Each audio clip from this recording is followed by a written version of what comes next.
ಕಾಡಿನ ರಾಜ ಸಿಂಹ ಆಗಿದ್ರೆ ಅದು ಹೇಗೆ ಕಾಡಿನ ರಾಜವಾಗುತ್ತದೆ? ಅದು ಅತಿ ದೊಡ್ಡದಾಗಿಲ್ಲ. ಅಂದ್ರೆ ಆನೆ ಬಹುಶಃ ಅತಿ ದೊಡ್ಡ ಪ್ರಾಣಿಗಳಲ್ಲೊಂದು. ಅದು ಅತಿ ವೇಗವಾದದ್ದೂ ಅಲ್ಲ, ಏಕೆಂದ್ರೆ ಅದು ಚೀತಾ. ಅದು ಅತಿ ಬುದ್ಧಿವಂತವೂ ಅಲ್ಲ. ಹಾಗಾದ್ರೆ ಅದು ಅತಿ ದೊಡ್ಡದೂ ಅಲ್ಲ, ಅತಿ ವೇಗವಾದದೂ ಅಲ್ಲ, ಅತಿ ಬುದ್ಧಿವಂತವೂ ಅಲ್ಲ. ಹಾಗಾದ್ರೆ ಸಿಂಹ ಹೇಗೆ ಕಾಡಿನ ರಾಜವಾಗುತ್ತದೆ? ಅದರ ಮನೋಭಾವ. ಅದೇ ಸಿಂಹ ಮತ್ತು ಆನೆಯ ನಡುವಿನ ಏಕೈಕ ವ್ಯತ್ಯಾಸ. ಒಂದು ಸಿಂಹ ಎದ್ದು ಆನೆಯನ್ನು ನೋಡಿದಾಗ ಅದು ಇದು ನನ್ನ ಊಟ ಎಂದು ಯೋಚಿಸುತ್ತದೆ, ಆದರೆ ಆನೆ ಓಡು ಎಂದು ಯೋಚಿಸುತ್ತದೆ. ಇವೆಲ್ಲವೂ ಮನೋಭಾವದ ವಿಷಯ. ಏಕೆಂದರೆ ಒಂದು ಗಂಡು ಸಿಂಹ ಎದುರಿಗೆ ಬಂದಾಗ ಅದು ಹೈನಾಗಳ ಗುಂಪಿಗಿಂತ ಸಂಖ್ಯೆಯಲ್ಲಿ ಕಡಿಮೆ ಇರಬಹುದು, ಆದರೆ ನಾನು ನನ್ನ ಕಾಡಿನ ರಾಜ ಎಂದು ಅದು ತನ್ನ ಮನೋಭಾವದಿಂದ ನಂಬಿರುತ್ತದೆ. ನೀನು ಒಂದು ಗಸೆಲ್, ಜಿಂಕೆಯಾಗಿದ್ದಾಗ ಯಾರೂ ನಿನ್ನನ್ನು ಒತ್ತಾಯಿಸುತ್ತಿಲ್ಲ, ಯಾರೂ ನಿನ್ನನ್ನು ಪ್ರೋತ್ಸಾಹಿಸುತ್ತಿಲ್ಲ, ಯಾರೂ ಬಹುಮಾನ ಕೊಡುತ್ತಿಲ್ಲ, ಯಾರೂ ನಿನ್ನನ್ನು ಉತ್ತೇಜಿಸುತ್ತಿಲ್ಲ ಅಂದಾಗ ಏನಾಗುತ್ತದೆ? ನೀನು ಓಡುವುದನ್ನು ನಿಲ್ಲಿಸುತ್ತೀಯ. ಆದರೆ ನೀನು ಸಿಂಹವಾಗಿದ್ದರೆ ಏನಾಗುತ್ತದೆ? ನೀನು ಸಿಂಹವಾಗಿದ್ದಾಗ ಯಾವುದೂ ವ್ಯತ್ಯಾಸವಾಗುವುದಿಲ್ಲ.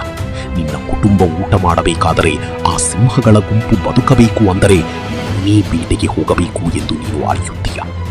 ಒಬ್ಬ ಕ್ರೂರ ಪ್ರಾಣಿಯಾಗಿರುವುದರಲ್ಲಿ ಕೇವಲ ಗಸಲನ್ನು ತಿನ್ನುವುದೇ ಮುಖ್ಯವಲ್ಲ, ಬೇಟೆಯಾಡುವುದು ಅದರ ಒಂದು ಭಾಗ. ಅವುಗಳಿಗೆ ಬೇಟೆಯಾಡುವ ಪ್ರಕ್ರಿಯೆಯೇ ಉತ್ಸಾಹ ಕೊಡುತ್ತದೆ. ಅವು ಗಸಲ್ ಓಡುವುದನ್ನು ನೋಡಲು ಇಷ್ಟಪಡುತ್ತವೆ, ನಂತರ ಬೂಮ್, ಅವು ದಾಳಿ ಮಾಡುತ್ತವೆ. ನಿಜವಾದ ಸಿಂಹಗಳಿಗೆ ಬೇಟೆಯಾಡುವುದು ಇಷ್ಟ. ಅವುಗಳಿಗೆ ಬಹುಮಾನ ಎಷ್ಟು ಇಷ್ಟವೋ ಪ್ರಕ್ರಿಯೆಯೂ ಅಷ್ಟೇ ಇಷ್ಟ.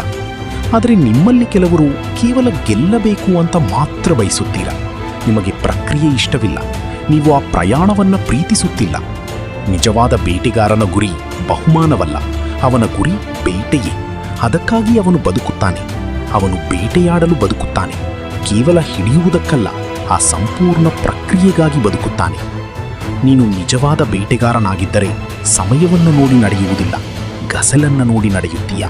ನೀನು ನಿಜವಾದ ಬೇಟೆಗಾರನಾಗಿದ್ದರೆ ಒಂದು ಗಸಲ್ ಸಿಗುವವರೆಗೆ ಬೇಟೆಯಾಡುತ್ತೀಯ ಮತ್ತು ಸಿಗುವವರೆಗೆ ನಿಲ್ಲುವುದಿಲ್ಲ. ನಂತರ ಇನ್ನೊಂದು, ಮತ್ತೊಂದು, ಮತ್ತೊಂದು. ನೀನು ಹೇಳಿದಂತೆ ಮಾಡಬೇಕಾದರೆ, ನೀನು ಹೇಳಿದ ವ್ಯಕ್ತಿಯಾಗಬೇಕಾದರೆ ನೀನು ಸಿಂಹದಂತೆಯಾಗಬೇಕು. ನೀನು ಗಸಲಾಗಿದ್ದರೆ ನೀನು ಕಡಿಮೆಯಾಗಿ ಬಿಡುತ್ತೀಯ. ನೀನು ಗಸಲಾಗಿದ್ದರೆ ಸರಾಸರಿ ಜೀವನವನ್ನೇ ಅನುಭವಿಸುತ್ತೀಯ. ನೀನು ವಿದ್ಯಾರ್ಥಿಯಾಗಿದ್ದರೆ ನನಗೆ ನೀನು ಸಿಂಹ ಮೂಡ್ನಲ್ಲಿ ಬೇಕು. ನೀನು ಉದ್ಯಮಿಯಾಗಿದ್ದರೆ ನನಗೆ ನೀನು ಸಿಂಹ ಮೂಡ್ನಲ್ಲಿ ಬೇಕು. ನೀನು ತೂಕ ಇಳಿಸಬೇಕೆಂದಿದ್ದರೆ ಸಿಂಹ ಮೂಡ್ನಲ್ಲಿರಬೇಕು. ಗಸಲ್ ಮೂಡ್ನಲ್ಲಿ ನೀನು ಯಾವುದೇ ದೊಡ್ಡ ಕೆಲಸ ಮಾಡಲಾಗುವುದಿಲ್ಲ, ಏನೂ ಅಲ್ಲ. ಗಮನಾರ್ಹವಾದದ್ದೇನೂ ಗಸಲ್ ಮೂಡ್ನಲ್ಲಿ ನಡೆಯುವುದಿಲ್ಲ.